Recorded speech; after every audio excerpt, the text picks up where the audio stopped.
And what is good, y'all? Welcome back. I am Luis Zapatero, or Director Z, for those of you who know me. And welcome to another one of these videos. This is not going to be a film review, and this is also not going to be a cursed film video. I know. Usually it's always movies or comics or horror I talk about. But today, for a long time, I think I've taken a particular interest in cults and extreme belief, and the word cult does come from the word culture, as well as the Latin root word cultus, which means to worship. So today we're going to talk about a certain church that before used to be called a UC, a Unification church, that was confirmed a long time ago to be about Christianity and about Jesus and all that. And it used to be ran by a pastor named Sung Myung Moon. Unfortunately, there were kind of, it's just one of those stories where it's inspiring at first, and he's a family man, and he started it with his wife, and then it starts to go off the rails, and then the son takes over, and Sean Moon is not a good person. And also, a few years ago, he purchased a compound about 40 miles away from Waco. This is the story of the World Peace Unification Sanctuary, or for those of you who know them as now, the Iron Rod Ministries. So, let's just get right into it. This sanctuary church, which was called before the Unification Sanctuary Church, it was basically a splinter group that was away from the actual UC group that was started as the Moonies. That's what people kind of knew it as, the Moonies, because their last name was Moon. Sun Myung Moon. That was the name of the reverend that they had. I said pastor before, I apologize. But yeah, Sun Myung Moon, and I'm not saying young like without the M. There's an M in Sun Myung Moon. And he started the mission of unification apparently in the 1950s, and it was founded by him. And apparently the members of this church were so devoted, at some point the lines between whether you love your family or whether you love yourself or whether you love the family, the Moon family, more than you love your devotion to Jesus or your devotion to whatever God you worship, that's where the line between what is a church or what is supposed to be a unification church becomes a cult, because the Moons got too powerful. They just started craving all of that power for themselves, not just the worship, but the money that they got from the church and the revenue they got from it. Of course, that's kind of hard to resist. Heavy wears the crown and all that. So basically, Reverend Sung Myung Moon, at 16 years old, was supposedly passing the story that he was visited by Jesus. And Jesus himself was humble in saying that he had failed in his mission to bring the faith and to clear the world of the wicked. And then apparently he gave him a vision. Jesus gave the Reverend Moon a vision to consecrate a pure blood lineage, and something that Jesus was basically unable to do. And so he tells that story to like millions and millions, and he becomes a very big influence, Sung Myung Moon. And at the height of the popularity in the 70s, the Unification Church, the UC that I said before, Sung Myung Moon's church, they would hold mass weddings that were large enough to fill Yankee Stadium, thousands upon thousands of people. And the way these people looked, yeah, they were. It was basically like all dressed in white and suits and all that, and they were weddings. But now they're starting to look a little different, I guess. It's just the bigger that the Moons got, the more scrutiny they got, of course, from the media, because you're always gonna get like the bad all publicity is good publicity and all that, but here's where it gets, this is where it starts to be like, oh, well, it's definitely a cult now. Apparently you had to purchase your way to a certain level of heaven. Yeah, let me repeat that. You had to purchase your way to a certain level. So, in order to get to the penthouse suite, you got to pay extra. Apparently, there's like a lobby or coach room for heaven or something. You can go in the first floor, but if you pay for this certain service, you can have the 250th floor at the toppity top of heaven, which somehow exists. What? It says you can only. It's basically you can only get here if you pay for this. And That's where a cult kind of foregoes your rationality. That's where the human mind just sort of kind of forgets the price and the expenses of how much the service is in order to have the peace of mind of their thoughts of the afterlife. They're like, oh, this will get me in heaven, or this will get me into the right layer of heaven or the kingdom. Okay, well, yeah, take all my money. I don't care how much it is, 100, 200, 1,000. I'll give you whatever. You know what I mean? So that's why, like, there are cults that blur that line and vision when it comes to like money or servitude or worship. There are different kinds of cults in which different things, like a Branch Davidian, David Koresh, basically was also disguising himself as someone who was like a prophet or a messenger, but he had guns in a lot of the churches that he had children and women in and multiple wives. So that's also a little bit Alright, so that's another video for another time. This, we're still talking about the World Peace Unification Sanctuary Church. That's the Iron Rod Ministry. Anyways, so what I said before about the afterthought for a lot of people joining cults and a lot of people that are lost, the one thing that a lot of weighs on people that are religious or cult-minded or whatever, what happens after you die? Like, that's the overlying question to anyone who, like, opens their hearts and, like, opens their minds to religion. What happens after you die? And what are you okay with happening after dying? Like, some people just stick with the first story that they hear instead of just being open-minded and hearing everything. You know what I mean?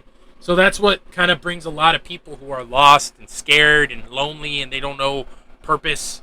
And they have to, like, go to a fucking cult because they don't know what to do or they don't know what to do with their life. Hence the Manson family. So the Moon family's business holdings, because they also needed, you know, certain businesses to put in distribution and to put, not just get money from their churches, they also gained so much money and luxury that they were, you know, constructing their own businesses in order to make a profit. So their estimated business, apparently, because they had seafood distribution, they had auto, and they also had, get this, weapons manufacturing, which apparently they have business holdings in them, meaning they didn't have people directly putting their hands on this stuff, but they had enough money in that motherfucker. So apparently $3 billion is the Moon family altogether, their net worth, because of their family business holdings and the churches they own. But the church they own right now is in Newfoundland, Philadelphia, I think. I think that's how you say it. Newfoundland, blah, blah, blah. But yeah, it's what I said before. And keep in mind, Reverend Sun Myung Moon lived to be 92 years old. And in 2008, in 2012, he passed away. But in 2008, him and his wife, Hak Ja-han, I want to make sure I get that right, Hak Ja-han, they performed an inauguration ceremony for a transition of power to their son, Sean.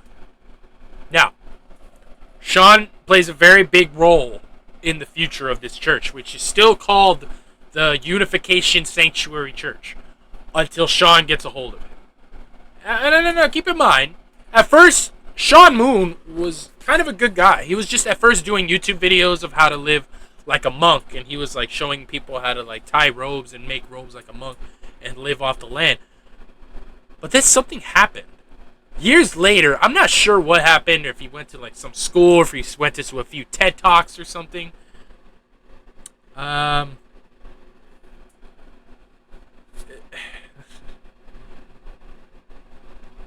He recreated the Unification logo with guns. This is where the Unification Church starts to stray into the World Peace Sanctuary Church that I mentioned earlier. What was it called again? The World Peace Unification Sanctuary Church, yes. So, in 2012, when Sun Myung Moon died and passed the transition to power to Sean. Well, he did it in 2008, and he died in 2012, my bad. The UC logo was replaced with guns when Sean was in power for like a few more years after that YouTube bit of him trying to be a monk. He ended that, and he started talking about the rod of iron, which is, you know, for those of you who know, is a Book of Revelations term. But he started talking about it, and a lot like Charles Manson and, like I said, David Koresh, started using the word of Revelation as, you know, very... they were using the word of revelation in order to justifying ends to a means that is, on the outside looking in, something absolutely fucking horrible. I'm not sure if I even said that right. Basically, they were twisting the words of God in order to do something terrible, like the Crusaders or the Templars. The Templar Crusaders, they're the same people. So, Moon seems to be pushing this church slowly but surely towards another Branch Davidian, David Koresh situation, because I'm about to show you some images of how this church looks as of right now. Look carefully at look at these pictures. Look at this. Yes, there is an orange tie on that assault rifle to say that there's nothing in it, but still, at a wedding? And then look at the picture all the way on the left. Those are crowns with bullets. Whether or not there are gunpowder in them is still pretty insane. What is this? Why? What are we, a world peacekeeping unification sanctuary? My butt. What? This is insane. And yes, there are still videos and like people trying to explain like, well, the guns aren't loaded. How is this not weird? How do you think this is okay? Like to do weddings and ceremonies with a gun in your hand and with bullets in the crown. This looks like Mad Max and the Bullet Farmer. I should have got a picture of the Bullet Farmer. That would have been so perfect. But it's very shocking. I know I'm laughing and I'm being very hyperbolic, but this is very shocking. Gun cults are very real. David Koresh was very real. This is very real. This is happening. This is still happening. I want you to know this. This is still happening. This church still very much around. Sean Moon has not gone anywhere. I want you all to know that. Okay. So here we go. I also want you to know that Moon has been a Trump fanatic for years. And if you go on his Twitch streams, you will also realize, yeah, he's on Twitch. And he's also a rapper. So for those of you who do not know any context of Sean Moon, I'm telling you right now. So, here's the thing. On his Twitch streams, he seems to just love to spew like the deep state and the conspiracies, and also that the government's going to destroy itself, and that they need to like bring the rods of iron, which is this stuff, the guns and the bullets, together. I just want to let this out of the way real quick. This is Sung Myung Moon. This was who was in charge of the church when it was back when it was called the Unification Sanctuary Church. This guy, at the beginning, was an okay guy.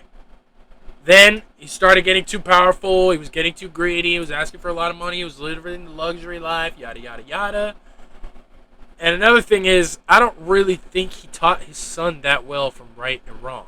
I think he was giving him and inheriting and passing down an empire. But I don't really think he was checking if his son was actually right in the head, or if he knew what was actually talking about. This is what I mean. This is what I mean. Look. Here's Sean Moon doing a ritual wedding as he's supposed to do in the transition of power. When you're a reverend in this church, you're supposed to lead the weddings. You're supposed to, to renew vows or whatever you have to do. There's still a guy in this picture with bullets in his thing right now, if you look at the bottom. This is what Sean Moon looks like now. Golden AR-15 rifle, and we're still continuing the title and the thing of the bullet crown. And look what he's saying right here. Playing politics like pro wrestling. He is fully into the conspiracy idea of the deep state being controlled like puppets. And yet, he's being controlled like a puppet because he's a Trump fanatic. And another thing is, recently as a few years ago, in 2022, this dude bought a compound in Texas that is only 40 miles away from the site where Waco happened. So, his new Iron Rod Ministry Church, which was formerly the Unification Sanctuary Church, purchased a compound close to Waco, Texas. The group's stated purpose for buying this compound to expand God's kingdom to the western and southern regions of the United States, and hope it will home over hundreds of sites that will serve our community and patriots from Texas and around the country. He's buying a compound. Not that far from Waco, where the ATF fucked up the negotiations with the Branch Davidians. This man also has golden AR-15 rifles and is running weddings with people with other AR-15 rifles. This is a problem. You're like, oh, but he's being faithful. Or, oh, he's like, no. He is also... Another thing is, I already mentioned that this guy's sermons on Twitch are called... Oh, I already mentioned that he Twitch streams. But his sermons that he calls them on the Twitch or whatever are called the King's Report.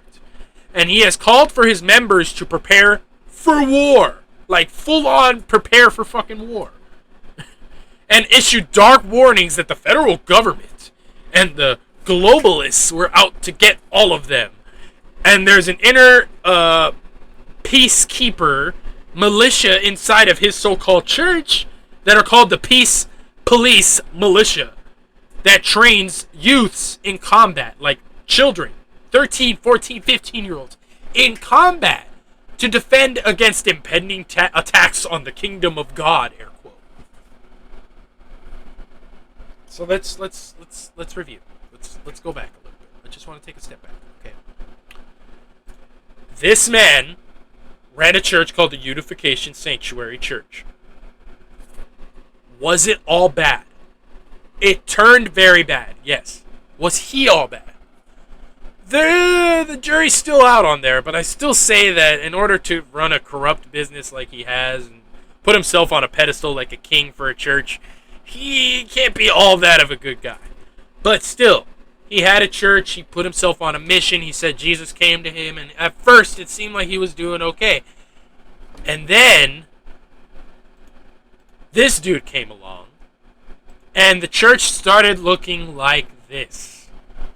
Does this even spell or look like a church anymore? I know there are still very many believers there that are still faithful to it, but I just want you to take a look from a perspective of someone who doesn't understand any of this. Would you invite them to tell their kids or to tell their family members, yeah, come see a wedding. Come see what it's like. Do you think that this should be like a public venue thing? Do you think that churches should still be used for this? Yeah, churches and cathedrals and mosques are rented out so that they can have their little wedding ceremonies with their quote-unquote unloaded AR-15 rifles and their bullet crowns, which is some Mad Max type shit, like I said before. Is this okay?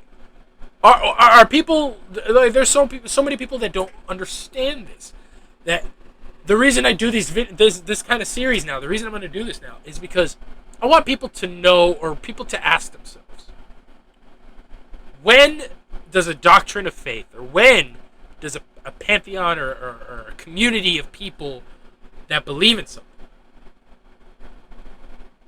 where does it put a line in the sand and says, okay, as soon as we cross over here, that's when it becomes a cult? What goes through these people's minds that says this is completely alright? Wearing crowns is one thing. Wearing a crown of bullets? And then AR-15 rifles. To weddings. Why is this necessary? Okay, the rod of iron apparently is like a Revelations term that apparently is supposed to come out in like the end of days and all that. But this guy, Sean Moon, has taken it upon himself to make people believe that this iron rod is actually none other than a gun. The iron rod that is mentioned in Revelations before they could even make guns. Apparently, the iron rod in that Bible excerpt is a gun. And that's why he puts all of his followers with one. That's why whenever there's a wedding, everyone has to have one. Yeah. Insanity, right? Do you think this is a cult? My 2 cents? You already know my 2 cents. Do you think this is a cult? And do you think that this man should still continue his compound ideas that are coming to Texas near you? He might already even be there. This deal happened like 2 years ago, 2022. This compound Texas deal. He might already be there setting up camps and RVs with people. I don't know. I would have to follow up.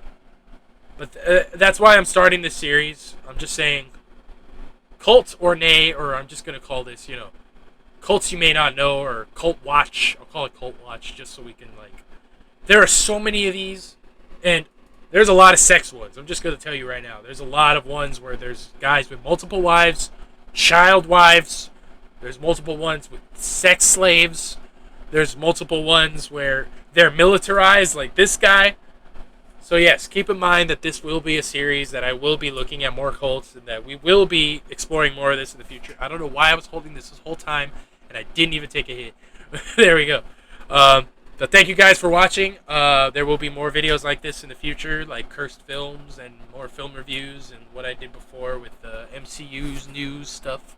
So stay tuned for that, and thank you guys once again, and laters.